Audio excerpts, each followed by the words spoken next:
The plan Jose Felix Diaz laid out for Real Madrid reads less like ordinary transfer gossip and more like an architectural blueprint for the club's defensive future. The aim, it seems, is to bring Ibrahima Konaté to the Bernabeu in 2026 and to pursue William Saliba in 2027, spacing those arrivals so the team can refresh the centre-back spine without destroying continuity. Taken that way, the timing itself is the story. Madrid are treating contract calendars as strategic tools, not merely dates on a calendar. Konaté is entering the final phase of his Liverpool deal and fits the profile of a powerful, athletic stopper Madrid would like alongside more technical partners. A 2026 arrival would also mean they avoid huge transfer fees and instead use a contract endpoint to their advantage. Saliba's case explains the second half of the timetable. Arsenal's young French centre-back is under contract until 2027, and that expiry gives Madrid a runway. Saliba has evolved into one of Europe's top young defenders. Pace, timing, physicality, and an ability to marshal a backline. And if Arsenal's stance softens or his contract is allowed to run down, Madrid could try to convert patience into a prime acquisition. That contractual expiry is central to the plan. Waiting can turn an expensive pursuit into a manageable transaction and, crucially, avoid destabilising the squad in the short term. For Arsenal, the very idea of Saliba becoming available is a red flag.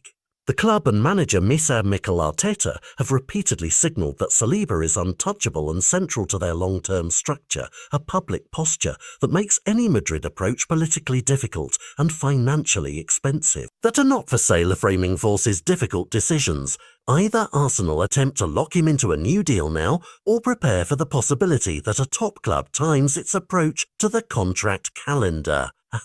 Liverpool face their own headache. When a top defender approaches the last year of his deal, clubs must choose between paying to keep him, selling early to recoup value, or accepting the chance of a free departure.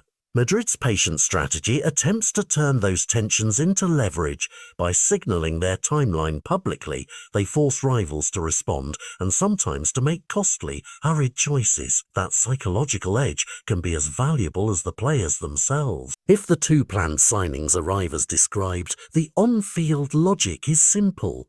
Pair Konaté's power with Saliba's blend of speed and leadership and Huijsen's composure on the ball, and you get a trio that covers most defensive needs for a decade. That complementarity, power, leadership, technique is precisely why Madrid would prefer a sequenced approach rather than a single panicked transfer spree. Reports suggest Madrid are already thinking about how those profiles would fit together, and that long-view approach is what makes this story feel less like rumour and more like strategy. There are caveats and countermoves. Clubs can change contract terms, players can decide against moves, and unexpected bidders can disrupt the sequence. But the immediate effect of the Marca report and its follow-ups is to change the bargaining landscape. Rivals must decide whether to preempt Madrid or let the timeline play out. For fans, agents and sporting directors, the next 2 summers now carry a story that's about more than transfers. It's about timing, leverage, and the modern club's ability to plan years ahead. If you want a short checklist of what to watch next, Konaté's contract signals at Liverpool across 2025-26, any new talks or extensions from Arsenal for Saliba, and how Dean Huijsen's minutes develop at Madrid. Those 3 threads will tell you whether this is a real coup in the making or an ambitious plan that needs to survive the messy reality of the transfer market.